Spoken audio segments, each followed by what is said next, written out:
नमस्कार, दिल्ली न्यूज में आपका बहुत बहुत स्वागत है। चलिए देखते हैं आज की 15 फटाफट बड़ी खबरों को।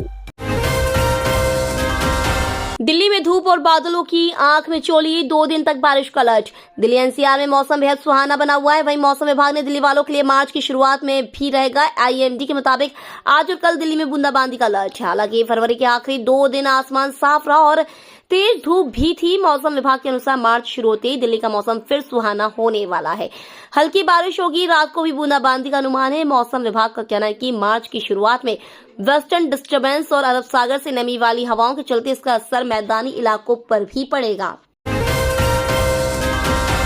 दिल्ली विधानसभा में एलजी पर बरसे सीएम केजरीवाल, बोले कुछ कर ही रहे होंगे तभी 3 बार जीते। दिल्ली के मुख्यमंत्री केजरीवाल ने एक बार फिर से एलजी पर निशाना साधा। विधानसभा में दिल्ली में बढ़े हुए पानी बिल मामले पर एलजी की चिट्ठी का जिक्र करते हुए सीएम केजरीवाल ने आरोप लगाया कि उनके पत्र की भाषा अच्छी नहीं थी। दिल्ली के सीएम ने कहा कि एलजी को इस तरह भी भाषा शोभा नहीं देती। सीएम केजरीवाल ने कहा कि एलजी कहते हैं कि दिल्ली सरकार ने कुछ नहीं किया। इस पर तंज कसते हुए उन्होंने यह भी कहा कि कुछ कर ही रहे होंगे तभी हमने 3 बार चुनाव जीता है। पीएम सूर्य घर मुफ्त बिजली योजना को मंजूरी, 1 करोड़ घरों में लगाया जाएगा सोलर प्लांट। पीएम सूर्य घर मुफ्त बिजली योजना को कैबिनेट की मंजूरी मिल गई है। केंद्रीय मंत्री अनुराग ठाकुर ने जानकारी दी कि इससे 1 करोड़ घरों को 300 यूनिट बिजली मुफ्त मिलेगी। इसके अलावा सालाना 15,000 रुपए की आमदनी भी होगी। 2 किलोवाट तक के सोलर प्लांट के लिए सरकार 60% सब्सिडी देगी। इसके बाद अगर 1 किलोवाट और बढ़ाना हो तो 40% सब्सिडी दी जाएगी। हर परिवार को सोलर प्लांट लगाने के लिए करीब 78,000 रुपया सब्सिडी के तौर पर मिलेगा। राज्यसभा में भी एनडीए बहुमत के बेहद करीब, बीजेपी के सांसदों का आंकड़ा पहुंचा 97। लोकसभा चुनाव 2024 से पहले एनडीए की संख्या राज्यसभा में भी बहुमत के करीब है। हाल ही में 56 सीटों पर हुए चुनाव में एनडीए को 30 सीटों पर जीत मिली है। भाजपा सांसदों की संख्या अकेले 100 के करीब है। उच्च सदन में बीजेपी सांसदों की संख्या अब 97 है। वहीं चुनाव के बाद एनडीए सांसदों की संख्या 118 तक पहुंच गई है। 245 सदस्यीय उच्च सदन में बहुमत का आंकड़ा 123 है।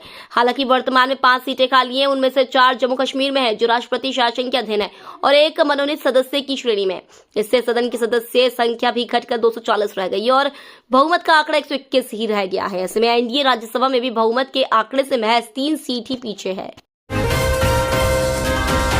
सबसे ताकतवर भारतीय में नंबर 1 पीएम मोदी। सबसे ताकतवर भारतीय 2024 की लिस्ट जारी कर दी गई है। एक बार फिर पीएम मोदी देश के ताकतवर भारतीय बने हुए हैं।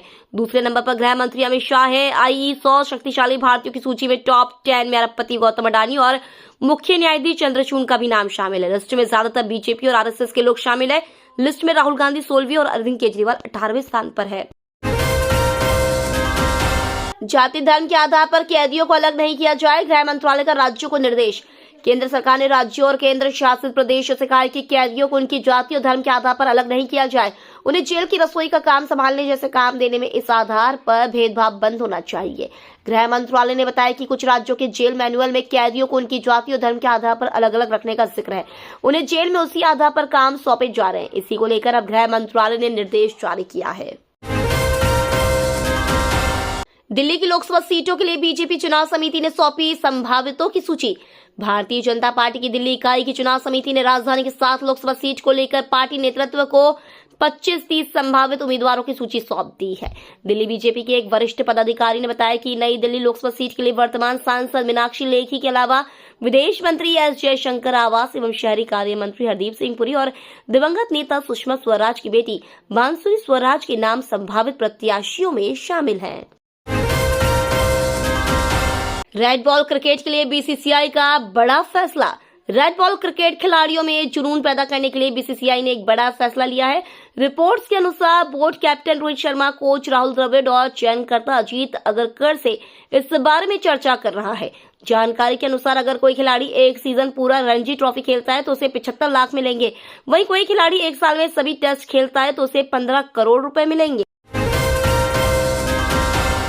इकोनॉमी के लिए खुशखबरी, तीसरी तिमाही में दमदार 8.4% रही जीडीपी ग्रोथ। सरकार ने चालू वित्त वर्ष की दिसंबर तिमाही में जीडीपी के आंकड़े जारी कर दिए हैं, जो इस बात की गवाही दे रहे हैं कि भारतीय अर्थव्यवस्था तूफानी तेजी से आगे बढ़ रही है।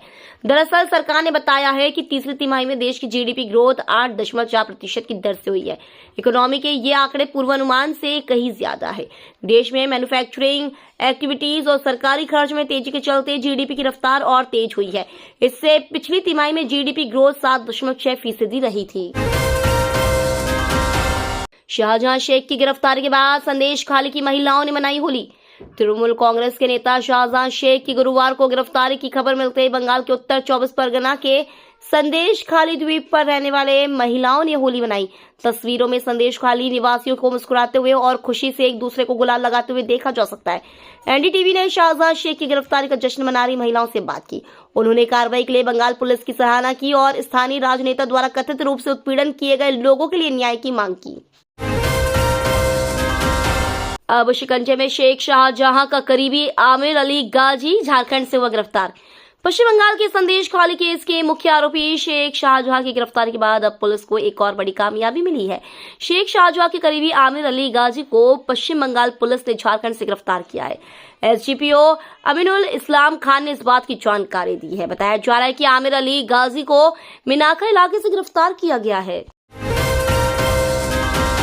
सस्ती होंगी डेली यूज होने वाली 100 दवाएं। मोदी सरकार ने आम जनता को बड़ी राहत दी है। सरकार ने शुगर, दर्द, बुखार, हार्ट और इन्फेक्शन से राहत देने वाली 100 दवाओं की कीमतों में कमी करने का फैसला लिया है। दवाओं की कीमतों को लेकर नेशनल फार्मास्यूटिकल प्राइसिंग अथॉरिटी ने नया नोटिफिकेशन जारी कर दिया है। एनपीपीए ने 69 नए फॉर्मुलेशन के रिटेल दाम और 31 की सेलिंग प्राइस तय की है। अंग्रेजी दवाओं की कालाबाजारी रोकने के लिए यह फैसला लिया है। अब जापान से लगा पेटीएम को झटका, अचानक शेयर हो गया धड़ाम। फिनटेक फर्म पेटीएम के लिए साल 2024 खासा खराब साबित हो रहा है। भारतीय रिजर्व बैंक के एक्शन के बाद अब फिनटेक फर्म को फिर से झटका लगा है। दरअसल जापानी इन्वेस्टमेंट बैंक सॉफ्टबैंक ने पेटीएम में अपनी 2.17% हिस्सेदारी बेच दी है। इस खबर के आने के बाद पेटीएम के शेयरों में अचानक गिरावट बढ़ गई और ये 4% से ज्यादा टूट गए। हालांकि शेयर बाजार में कारोबार खत्म होने तक की गिरावट खत्म भी हो गई और 197 शेयर करीब 2% चढ़कर क्लोज हुआ। हिमाचल में बागी 6 विधायकों की छिन गई सदस्यता। हिमाचल प्रदेश की राजनीति में भूचाल लाने वाले कांग्रेस के 6 बागी विधायकों पर स्पीकर कुलदीप पठानिया ने गुरुवार को अपना फैसला सुना दिया। कांग्रेस के सभी 6 बागी विधायकों सुधीर शर्मा, राजेंद्र राणा, इंद्र दत्त, लखनपाल, रवि ठाकुर, चैतन्य शर्मा, देविंदर भुट्टो की सदस्यता खत्म कर दी गई है। स्पीकर कुलदीप पठानिया ने कहा है कि पार्टी व्हिप के उल्लंघन की वजह से उन पर दल बदल विरोधी कानून का प्रावधान लागू होता है और इस वजह से सदस्यता तुरंत प्रभाव से खत्म कर दी गई है। 2028 में इसरो लॉन्च करेगा चंद्रयान 4। चंद्रयान 3 की सफलता के बाद इसरो चंद्रयान 4 मिशन की तैयारी कर रहा है। इसरो की ओर से जारी बयान के मुताबिक 2028 के आसपास इसे लॉन्च किया जा सकता है। इसे लुपेक्स मिशन कहा जाएगा। अंतरिक्ष अनुप्रयोग केंद्र के डॉक्टर नीलेश देसाई ने बताया कि इस मिशन का मकसद दक्षिणी ध्रुव के पास उतरने और चट्टान के नमूने एकत्रित करने का है। सफल होने पर भारत चंद्रमा की सतह से मिट्टी लाने वाला दुनिया का चौथा देश बन जाएगा। तो ये थी आज की बड़ी खबरें। डेली खबरों से अपडेट रहने के लिए चैनल को सब्सक्राइब करना बिल्कुल न भूलें। धन्यवाद।